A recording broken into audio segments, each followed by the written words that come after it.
Hey, you guys, it's your girl Aquila coming straight at you from Diva-Villege. My mind, my thoughts. I'm glad you guys came back in to be with me again tonight. And tonight is sort of special because tonight I'm going to do my show just a little bit different tonight. And when I say different, what I'm going to do, I'm going to bring my guests in from earlier so that we can do this show together.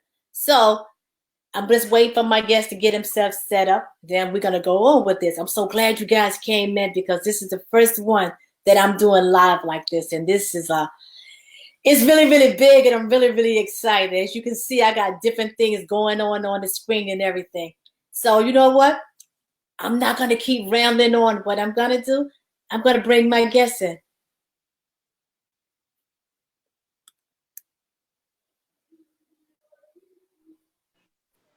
Hey, Jaleel, what's up? How are you? I'm good. I'm good. Welcome to Diva-Villege. Yes, I'm here. Introduce yourself to my people.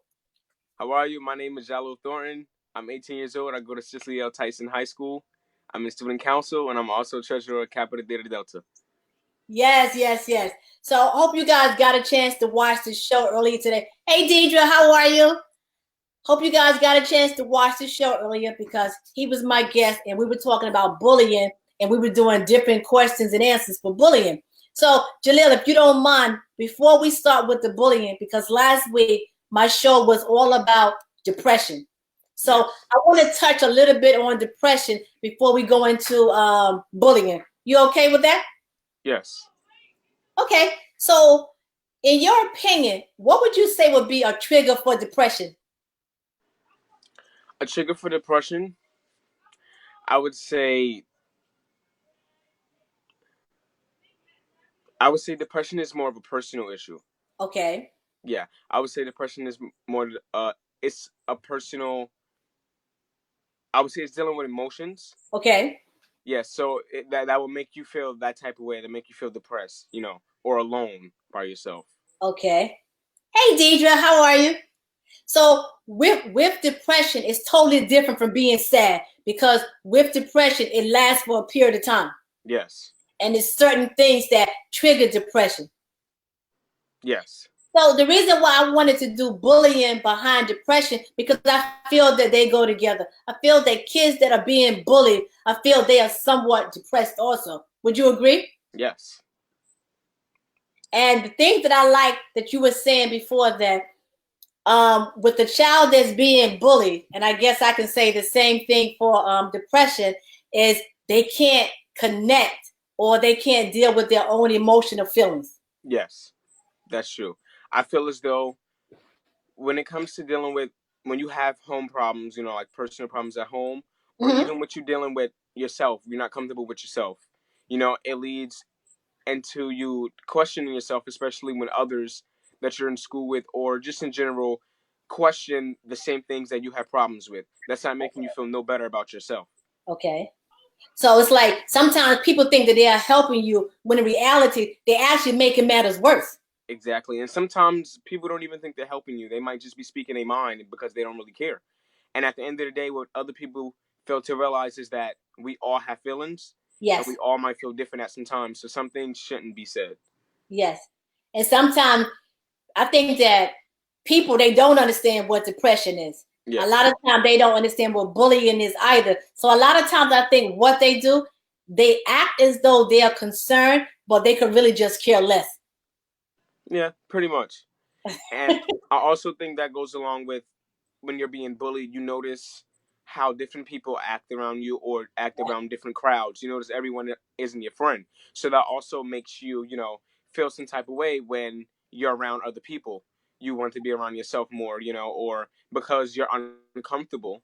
Like I said before, because you're uncomfortable when it comes to being around others, it's like, why even bother? Why should I even have a conversation with someone that doesn't understand me? Exactly. Yeah. So a person that's being bullied, 9 times out of 10, that person already has some sort of low self-esteem because of the way that they are being treated. So they feel, why even try when nobody actually cares? Exactly. Why do you think that so many young kids are dealing with depression though? I mean, like an older person, you could say, okay, we've lived, we've been through different things, and you could say, man, this person is depressed. but I see a lot of young kids are dealing with depression. I would say that this generation is very different. We have a lot of problems with depression and bullying, and I would say when it comes to depression and bullying, it's more of an an alone problem. Okay. And basically, when you don't know how to handle certain situations, sometimes that's your first instinct to be by yourself, or to to lash out, or to cut yourself, or at least into suicide, like how we were talking about before. So Yeah. I would say, yeah, that would be the problem. And I just wonder why, as a young child, why would killing yourself or cutting yourself, pulling out your hair, and different things like that, why would that be your go-to mechanism to try to cope with what's going on?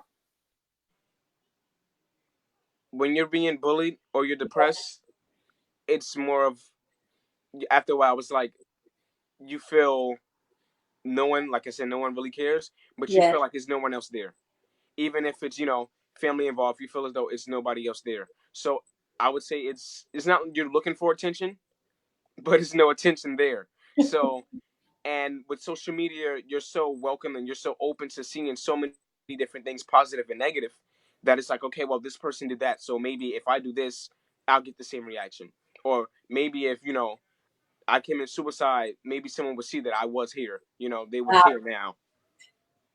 God, that's deep. But the sad part about it is once they commit suicide, they don't know if that person cares or not because they're no longer here to even see. Exactly, but then again, that's how they felt. So would you say that social media plays a big part in this also? Yes, most definitely. Social media plays a huge part in what goes on now, because even with even with bullying, we have so many, like, I would say we have so many examples, or you have so many people that's just like me, that might show like videos on bullying or how things aren't right. Right. But then again, even though you show examples or show what's not right, people still tend to follow into the wrong path and make the wrong directions. So now, us, kids that's growing up, they feel as though, well, maybe this is the only thing that might make other people see that I was here, or it is something about me that you might miss. Okay, so I see a comment from Dave Rodberg, and you can address this. He says nothing's wrong with needing attention. Yes, and it's nothing wrong with needing attention, nothing at all. The, when I say needing attention, it's more of a, like I said, when you feel as though no one is there, Mm-hmm. when you're not getting any attention at all, it's not like you're an attention seeker. But Right. when you feel left alone and no one's there, what other way to make yourself feel better? Even as a child, when you're still learning mentally, you know, how to love yourself. We have Exactly. so Exactly. we have so many other children that feel like they're ugly, or that feel as though I'm not like the other kids, or we have popular kids. You know what I mean? Everyone's different. So when I say looking for attention, it's more of a needing someone in your corner. Having someone there. Exactly. I understand exactly what you're saying. Deirdre was saying that she was going to say also that social media had a lot to do with bullying. It does have a lot to do with bullying because you have these situations where these kids are actually on social media committing suicide, and you have other kids just cheering them on. What do you got to say about that? Honestly, I would say that goes along with people that don't understand you not caring, or sometimes other children might think it's funny that someone's going through something personal, or so when you say certain things that might affect someone, and to you, you don't think it really matters, you're just talking, that really makes someone feel some type of way and do certain things to themselves that aren't right. Okay, so I have two people with two different comments. I'm going to take the first one first. Willette is saying, what advice would you give parents to look for? As a parent, I would say pay more attention to your children, Yes, especially when they're in need of learning, or they have questions. Be honest. You have to be honest as a parent, because what other way to learn from your parents than anyone else? I agree. I agree. So Dave Vodberg says parents need to mold the way. I agree. Parents need to mold the way they need to help their children to be strong. But Yes. you can mold your child, but that beast. Now, I probably shouldn't say the word beast, but that other person that they are meeting on the other side, you have no control over that one. You Yeah. can talk to your child. You can make sure that your child has a strong support system. You can make sure that your child understands what's going on. But what they are meeting when they go on the outside, it's sort of hard to really to prepare them for that. Because as a parent myself, the last thing that I think about is my child is going to go out and be bullied by another child. Yes. And that was a good question because that also goes along with parents being there more, Yes. you know, because you can tell a child one thing and then he'll experience another. And sometimes we won't speak on it.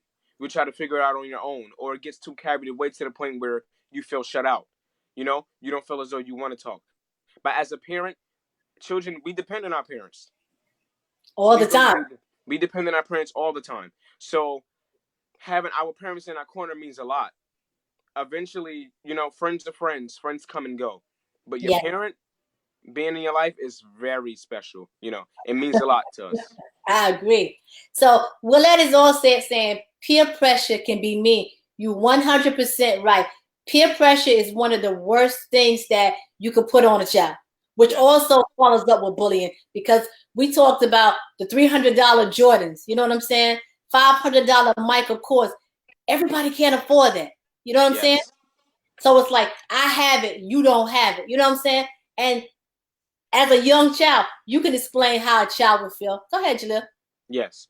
So not having not having the same, clothes or the same shoes as another child that you know or as a friend may cause you to either be jealous or depending on the type of person that you're talking to or that you see with these type of things, they might be bullying you in a way or talking to you in a way that might make you feel some type of way towards yourself. So, Exactly. which is called a bully. Most definitely called a bully. And because you're less fortunate and you don't have the things others have, it makes you question yourself. Like, is there something wrong with me, or why don't I have the same thing that this other person had? What makes them so special? You know. So when you see your friends wanting to be like the same person that's bullying you, it makes you feel some type of way. Yeah. So I would say the less fortunate would most definitely feel some type of way towards the other kid that has more than the other one. I don't think it's right for you to No. bully or make someone else feel down or bad about themselves because they don't have what you have. And I think it's really bad that I guess it goes back to that to how kids are raised. So you have so much, but for you to want to push it in somebody's face or to want to belittle another person because they don't have as much as you have, is that Yes. part of something that you would blame on the parent also? Yes. I would say yes because even as someone that has the things that other people want, you wouldn't want to put that in their face or Yeah. Then again, when you're around other kids that don't have as much as you, sometimes kids have a big head, and when I say that, it goes into, well, I have this and they don't. So if it is a problem and you push it in their face, they really might feel some type of way. But you should take into consideration that you have the things, you're blessed. You know, not everyone have everything that you have. So just at least give people a chance to grow on this self and be blessed that you have the things that you have. So what they need to be taught is how to be humble because Yes. what they have today they may not have. So let me read this one. You covered us, babe. Okay, so Deirdre said times are different from when we grew up. Pay attention to your children and their friends. Ask questions. Be in their life. Ask friends the same question as you ask your own kids, and find out what kind of parents they have. What do you think about that? I agree. I would say you wouldn't want to be around or call someone your friend that looks down on you or always talk negative. As a parent, you would want your child to be around a safe environment or, Yes. friends that they're comfortable with being around, not friends that when they get around them, they have to change up and act like they're something or not. That's So that peer pressure. yes, exactly. And then even with their friends and their parents, you never know. They might be taught different growing up. That's why I said, me growing up, I was always taught or always welcome to freedom of speech. Tell me the way that you feel. And that's how my mom taught, like, that's how my mom raised me. Tell me the way that you feel. What's the problem? And if you don't speak your mind on things will always be the same and you're gonna always feel some type of way. Even Well, with you being around your friends, you should have a respectable relationship to the point where you should talk about the problems that you have with each other. If it's a real friend, they'll understand. not only that, I feel also that parents should pay closer attention to their kids. You know what I'm saying? Because a lot of time when kids are being bullied, when they come home, well, put it like this: my daughter, when she used to come home from school, my thing was always, "How was school? What did you do in school?" And it just goes on like that. But you have a lot of parents; they don't even ask their kids how was school, what went on in school. So a lot of them they don't even know. Yes. And that goes along with the attention that I was talking about. When your parents, so, so busy to the point where you forget to ask your child how the day was, or even when it comes to what are you interested in, or is everything okay? That goes along with the child feeling as though no one's in the corner. And as the Exactly. parent, when you try, as no, actually as a child, when you try to talk to your parent and you notice, you're not getting attention, or the question that you have aren't being answered, who is it else to talk to? You have to learn on your own, and it's hard. It's very hard nowadays. Do you think that kids find it easy to tell their parents that they're being bullied? Yes, because Why do you feel that it's hard? I feel as though that's hard because bullying is a serious thing. Sometimes you don't even want to talk to anybody because you feel so bad about yourself that even when it comes to talking to your parents, you don't want to be open, you know? So it gets to a certain point where it's like, what can I do? Or if my parents aren't paying attention, how can I be helped? And we are all different. So Yeah. some children may love to keep to themselves a lot. You might not want to talk to nobody. So it even makes it harder for the parent to understand their child, and you feel as though, what am I missing? How can I help? So as a young teen, and all of these different things are going on, bullying, a lot of craziness is going on out there. How do you yourself stay so positive? Honestly, I Yeah. stick to what makes me happy and what stables me, because I'm getting older to a point where you have to find your own path. You have to find your own way. So I sat down with myself and I sat down at my computer and I was like, like, what do you want to do? I'm into business. I surround myself with the same people that's in the same corner as me, that's looking into the same things, that have goals, that have a Okay. future, that have a Okay. plan. You don't want to be around people that's going to make you feel bad about what you want to do. So make sure you try before someone knocks down your confidence. And you know what? A person who does that is not a friend. Yes. That person is a bully because you said that, okay, you're into business, so you surround yourself with people of that same manner. Yes. So if somebody come to you and they're not talking that same thing, but they are trying to make you feel bad about what you're feeling, that's a bully also. Yes. And when I say surround myself around the same people, I don't mean like, someone else that's also into business, but talk to me about your goals, your plans. Maybe we could throw ideas in each other's head. We're young, and we have a long way to go. So being eventually having careers and stuff like that, talking to other teenagers about what you want to do eventually in the future helps Yeah, a lot, because we all have the same questions, and sometimes one might have the answer that you don't have, that you're looking for. I agree. I agree because my thing is, I mean, kids are going to be kids and we're all growing up in a different time. But see, the answers that you're giving me, I really appreciate them because it's coming from a younger standpoint. I mean, your answers are something totally different than what I will be saying myself.